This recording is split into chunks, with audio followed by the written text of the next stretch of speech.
El Renacimiento carolingio. Principalmente, ¿qué fue el Renacimiento carolingio? Este fue un acontecimiento de la Edad Media, más específicamente durante el reinado de Carlomagno en el siglo VIII. Fue un renacimiento importante en cuanto al desarrollo del feudalismo y la cultura.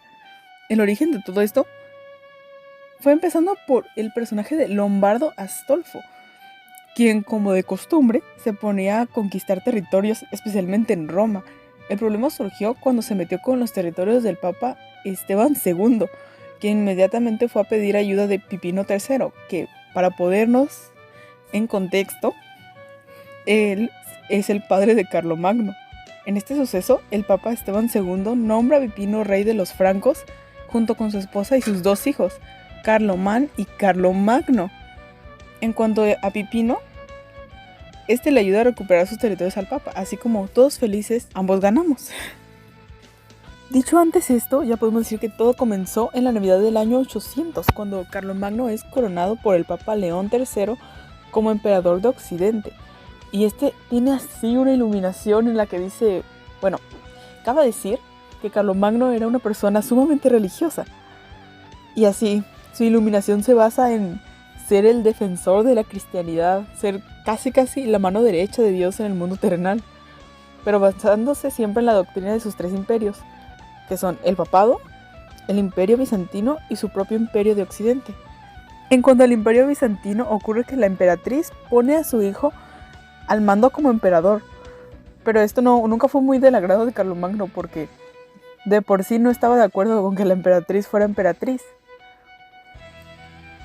Y pues según él, el nuevo emperador no era un buen guardián de la fe cristiana, ya que, como mencionaba anteriormente, a este punto Carlomagno ya se veía a sí mismo como el protector de la Iglesia de Cristo y la ortodoxia de la fe, considerándose incluso como alguien que puede ser así como la mano derecha del mismo Dios.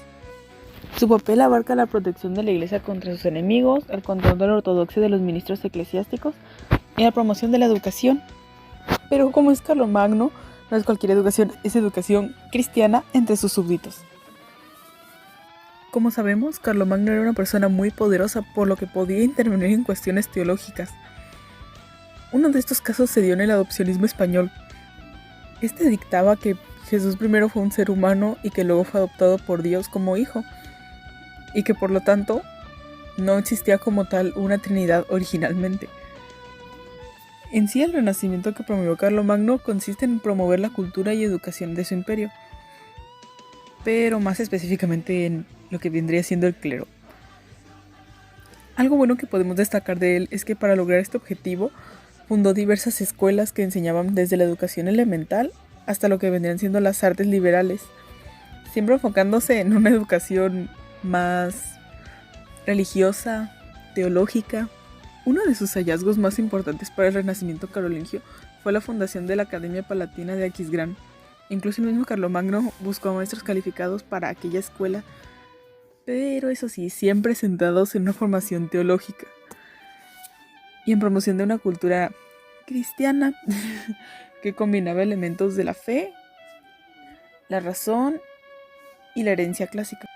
Si bien la Academia Palatina no fue la única, sí fue de las más importantes históricamente.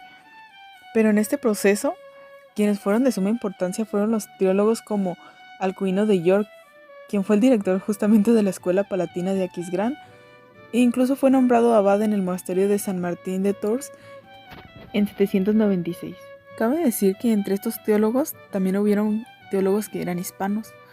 Estos provenían de condados de la península ibérica, los cuales eran protegidos por Carlomagno. Entre ellos puedo destacar a Teodulfo de Orleans y Félix de Urgel, quienes estaban en una controversia respecto al adopcionismo. Hubo otros teólogos hispanos como Claudio de Turín, que este se hizo famoso por su controversia en críticas a las prácticas religiosas de la época. Saliendo de los teólogos hispanos, un pensador y teólogo muy influyente en el Renacimiento carolingio fue San Rábano Mauro. Su postura defendía las escrituras del arte y las ciencias. Incluso fue elegido como abad y consultor de príncipes por sus conocimientos. Un teólogo muy importante también fue Juan Escoto Eriúgena, Él fue maestro de la escuela palatina y fue consultado por líderes religiosos, aunque a veces en ocasiones sus ideas eran rechazadas por estos mismos. En fin, la aportación más importante de él hacia el renacimiento carolingio fue explicar lo comprensible de Dios a través del misterio de la encarnación de Jesús de Nazaret. En fin, podemos concluir que el renacimiento carolingio fue de suma importancia en cuanto al desarrollo de cultura y el arte en el occidente europeo. Asimismo, reafirmó una especial importancia hacia la Iglesia.